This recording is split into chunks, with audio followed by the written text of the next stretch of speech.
When I was 22, I moved by myself across the country from New Jersey to San Antonio. One of the first things I did when I moved was join the one conservative synagogue in the city. The closest one, after all, was 90 minutes up the road in Austin.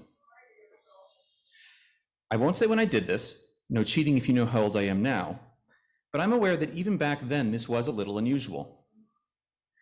But I'll come back to this, I promise. When I moved back to Baltimore a few years later, after a short while going with my grandmother to her congregation, I again individually joined a synagogue, and finally a few years later when I married Jocelyn, I joined Beth Israel. And this is where we've stayed since, where she grew up and celebrated with her family, where we're raising our family, and with all of you. So, why the thinking at Yom Kippur on where I've been in my journey? Because there's a common thread, and I want you to think about that for a few minutes. I want you to think about Kehillah, community. Now, all of us are here because of community. We've either grown up in Beth Israel and remained, or we've consciously come here throughout our lives.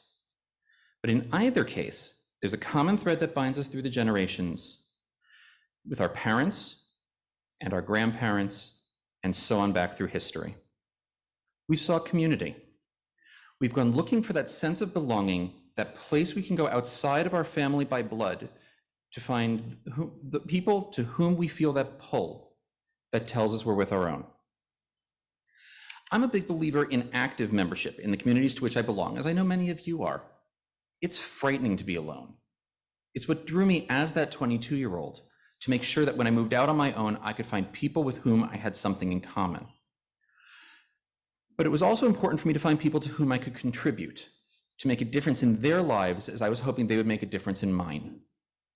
Because one of the hallmarks of community is having the opportunity to give back to that community, to pay back the good others do for us, to help offer up good for others, and through sharing our joys, our sorrows, and our gifts, we enrich each other's lives. In the nearly 2 decades I've been part of this community, I've undoubtedly been enriched by belonging to this congregation. I've enjoyed the educational programs and the chances to get to know a great many of you. I've celebrated with you at many milestone events throughout the years, both in my family and in yours.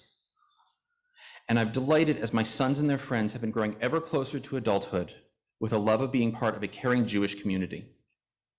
And in turn, I've been honored with the opportunity to read Torah for you, to serve as a gabbai on Shabbat and holidays, and to serve as a member of the Board of Trustees. As we're here on Yom Kippur, at the end of a season of reflection, it's time for us to commit ourselves to being active members in supporting our Kehillah.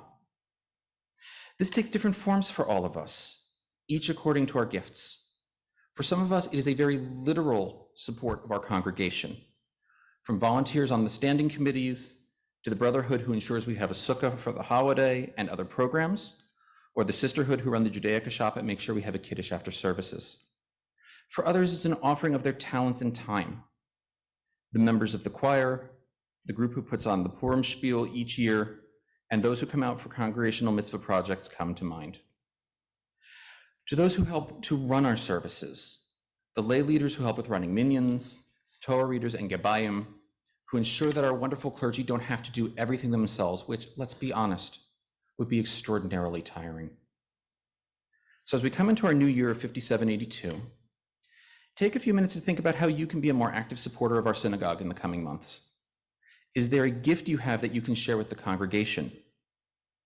Have you had a bucket list item for something you'd like to do as part of our Kehillah? Have you had a want to give a Devar Torah, or read a portion, or learn to lead a part of the service? Can you spare some time to volunteer in our office?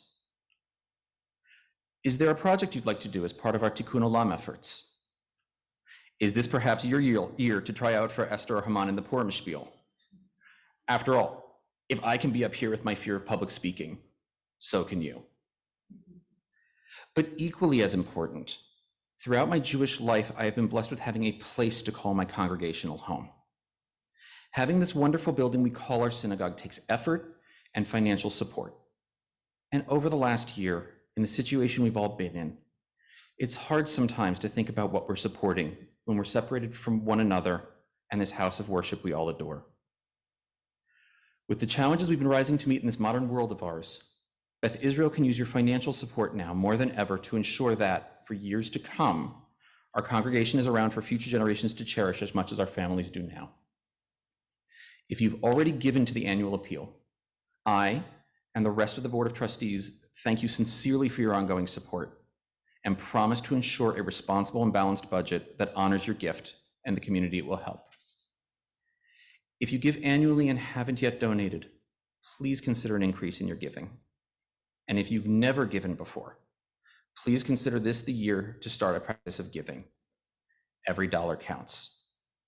Thank you for listening and for the many gifts you and your families bring and will bring to our Kehillah. And to all of you, Gemar Chatima Tova, may you be inscribed for good, and Som Kal, may you have an easy fast. Yasher Koach. We will continue with the Chatzi Kaddish of our Musaf service.